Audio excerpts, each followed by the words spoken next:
আপনার নামটা কি? জুমগাঁও খ্রিস্টান পাড়া আদিবাসী। জুমগাঁও খ্রিস্টান পাড়া, এখানে হিন্দুও আছে অনেক, তাই না, না? এখানে নাই, হিন্দু নাই, শুধু সবাই খ্রিস্টান? শুধু খ্রিস্টান আদিবাসী নাই, খ্রিস্টান খ্রিস্টান নাই, সবাই? সবাই খ্রিস্টান। এরা তো শুরু থেকে কি খ্রিস্টান ছিল এরা? হ্যাঁ, শুধুই খ্রিস্টান। কিন্তু আমি তো জানি যে যারা উপরে তারা তো ম্যাক্সিমাম বৌদ্ধ হয়, না, বৌদ্ধ এখানে নাই। বৌদ্ধ জাতি হয়। বৌদ্ধ জাতি আরেক জাতি। যেমন আমি ওই ইয়া গেছিলাম, বান্দরবন রাঙামাটি গেছিলাম, ওইদিকে দেখি যে ম্যাক্সিমাম আপনার বৌদ্ধ, ওই যে ইয়ার সাথে বার্মার সাথে হ্যাঁ, বৌদ্ধ ইয়ে আছে আছে, কিন্তু এখানে নাই, এখানে সবাই খ্রিস্টান। খ্রিস্টান। বৌদ্ধ আছে মানে এখানে নাই, অন্য গির্জা আছে উপরে, গির্জা আছে দুইটা। উপাসনালয় আছে একটা, না? আছে দুইটা। আচ্ছা, আপনার নামটা আগে বলুন তো। আমার নাম বাচ্চু বর্মন। বাচ্চু বর্মন। নাম তো আবার ঠিকই ওই ওই ওই জাতের, ওই যে আপনার হিন্দু। না, হ্যাঁ ও আর কি বৌদ্ধদের মতন বর্মন আর কি। তো যার সাথে একটু আগে কথা বলছিলাম উনি এই মণিপুরি পাড়ার একজন সদস্য। তো উনি আমাকে অনেক ইনফরমেশন দিলেন, জানালেন যে এখানে অনেক খ্রিস্টানরা বসবাস করে। তো এখানে খ্রিস্টানদের জন্য উপাসনালয় আছে সেটা জানতে পারলাম ওনার কাছে। আর এখন মোটামুটি দুপুরের অনেকটাই প্রখর রোদ বলা যেতে পারে।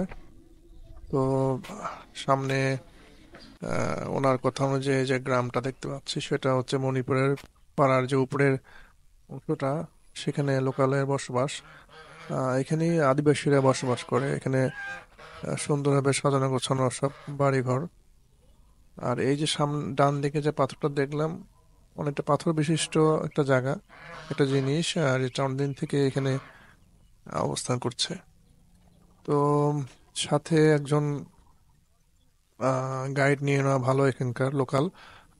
যদিও এখানে একা ঢুকতে তেমন কোনো নিষেধ নেই, বাধা নেই, তারপরও একজন গাইড থাকলে আপনার জন্য ইনফরমেশনগুলো জানার জন্য, তথ্য জানার জন্য সুবিধা হবে।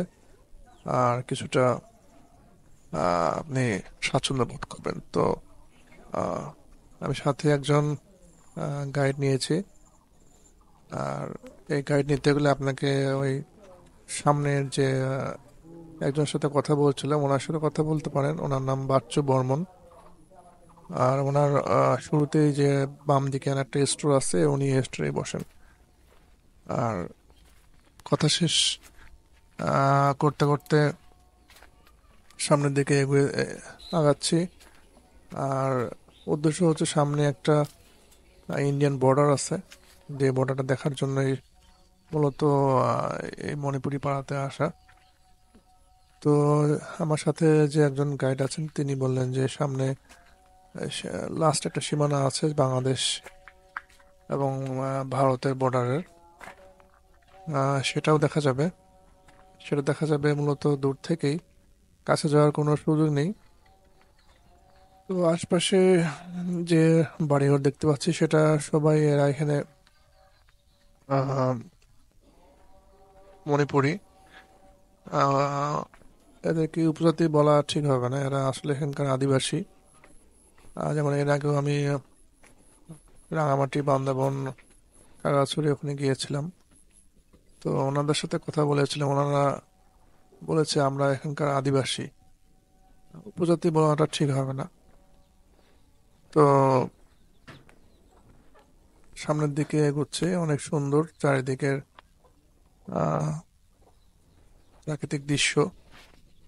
অনেকটা বান্দরবনের যে পাড়াগুলো আছে ভেতরে, অনেকটাই পাড়াগুলোর মতো। যারা বান্দরবনের ভেতরে অনেক পাড়াতে গিয়েছেন বা জানেন, তাদের অভিজ্ঞতা আছে অনেক এই সম্বন্ধে।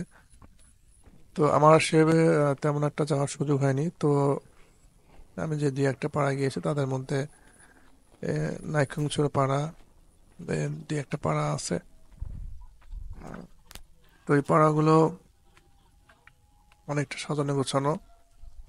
এখানে ভিতরে না আসলে বোঝা যায় না যে কতটা সুন্দর, প্রাকৃতিক সৌন্দর্যে ভরপুর। তো এখানে ম্যাক্সিমাম বাড়ি হচ্ছে টিনের। আর আমার সামনে দেখতে পাচ্ছেন দিদি, উনি আমার গাইড। সেখানে বিশেষ কোনো গাইড আমি পাইনি। তো ওনার সাথে কথা বলে উনি আমাকে বললেন ঠিক আছে দাদা, আমি আপনাকে ঘোরাবো। তো ওর সামনে দেখতে পাচ্ছি এটা ওই ইন্ডিয়ান বর্ডারের এই কাঁটাতারের বেড়াটা, এই দেখতে পাচ্ছি জুম করে।